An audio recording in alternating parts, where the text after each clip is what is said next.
Welcome back to Hometown TCG, ladies and gentlemen. My name is John. And I'm Josh. And today we are starting a new series that was brought to us by you guys. You guys blew up our comment section. We have heard you. You want budget decks for the original heroes, and we're going to give them to you. But before we get into that, we got something to celebrate, right? We do. We hit 500 subscribers, so huge shout out to everyone. Thank you for the support. Happened quicker than we could have possibly imagined. So as a celebration, we're going to be doing a 500 subscriber live stream right here on the channel next week. We will be taking questions, talking fab, interacting with the chat, playing some games, and just overall having a good time. And don't tell anyone else, but we might give some stuff away. So watch future videos. We're going to give you the exact date of that live stream next week. Thank you guys so much.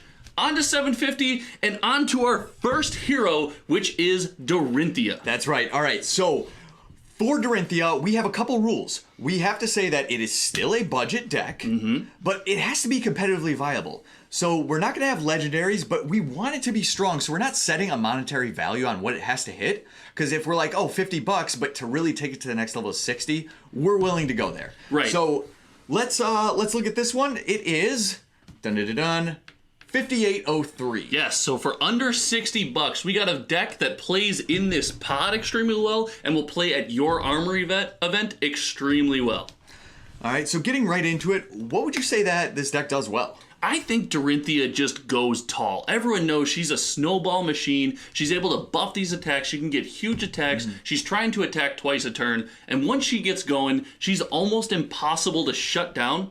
But doing all that takes a lot of resources, and resources come from cards. So what doesn't she do well? That's right. She doesn't block that well. It's a problem because she has to have 4 or 5 cards to really go off. So if your opponent's putting out threats, it kind of puts you in a bad situation because you don't want to be on the back foot.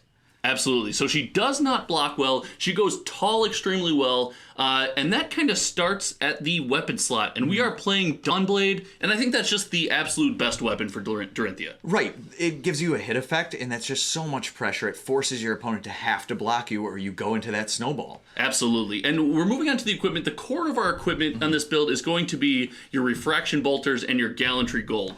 Both offer a lot of value for those sword attacks. The Gallantry Gold offers a block. The Refraction Bolters offer a block as well. So that block is going to be needed in here.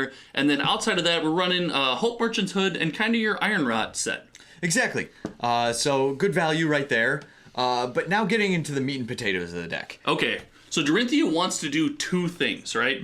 To succeed. And what's the first thing she wants to do? So the first thing she has to do is hit her weapon attack twice. So in order to do that, you gotta get Go Again. Yeah, you gotta have some kind of natural Go Again. You're right, and we got a couple things in here to do that. We got a Warrior's Valor, Driving Blade, and what's the last one? And Hit and Run. Hit and Run, absolutely. So those are a lot of good sources of Go Again. So you can try to get those 2 attacks off. But to get those 2 attacks off, there's a condition you got to meet. Yeah, in order to be able to use your weapon a second time with her power, you have to make the weapon stronger. So we're looking at a lot of cards to buff it up. Some of your classic ones would be your Razor Reflex, your Iron Song Response. Out for Blood. Right, Stroke of Foresight. Those are all hitting your 3 damage, 1 cost ones. Right. And then you have some of your bigger ones. So your Overpower. This is one that, I mean, +6 damage is huge. It can close a game. It can close a game. It's beefy. It's out of nowhere. We're also playing 2 copies of Singing Steelblade because it does let you tutor up possibly another attack reaction, get something out of your deck. Singing Steelblade's great. Huge. And what's the killer? What's the one of in the deck? Of course is Rout. So Rout is a great closer in the deck. We have 1 copy of it to finish the game off. If your opponent sees it coming, they can play around it and they can read it. But you don't have to play it. Yeah. You absolutely don't have to play it at it. that point. You just save it for the next turn then. Exactly. So and guys, that's why it's so good. Rout is not banned, so we're going to play it. So we also have a couple things in the deck that I guess are in the event that the weapon doesn't hit. You might have that natural Go Again, but maybe your opponent makes a good read and they overblock. You're not able to push over the top. We don't want that Go Again to go to waste. So we're playing a couple things for that. Yeah, so that would be an energy potion. So that can be used for a pitch if you don't have it, but you have the automatic Go Again. Laying one down is great to set up for the next turn. Maybe it allows you to block in one of those turns that you don't want to block and still have a decent turn. Exactly. And then your other option is Scar for a Scar. Now, Scar for Scar is interesting because if you have less life, you have the option to start that turn with Scar for a Scar into Dawnblade. Maybe put a little early pressure on the opponent before Dawnblade, and in the event you're left with Go Again, you can just lay down a Scar for a Scar after Dawnblade. And ideally that's how you would play it, because if you have that card in your hand still, your opponent thinks that it might be buffing your attack. Exactly. So you're playing that poker game, you're threatening it, and then you just lay down a 4 damage attack at the end. Exactly. You're psyching out your opponent, you're coming over the top, and a lot of times with this deck, you're coming out of nowhere, and that's kind of how you win, right? We got a couple tips to how you win, and the first one I think we covered in an earlier video, but it's extra important in this deck. Yeah, she's an aggro deck, and aggro decks want to go second. Don't go first. So you're starting the game off, if you won the die roll, go second, use your 4-card hand to put out pressure, and don't stop. Don't stop. So that goes into the next point, what you need to do to win with this deck. It's all or nothing. You're pushing through damage. You're not saving stuff. You're not hoping, oh, maybe I can get a bigger turn. Maybe I can get a better turn. You are pushing. You want the pressure on your opponent. You want to be taking resources. You want to be taking life points. You better have your foot on the gas. Exactly. And to get that snowball running, sometimes if you play against a defensive deck, they may be able to stop your 4-card hands. So whenever you can aggressively arsenal something, do that.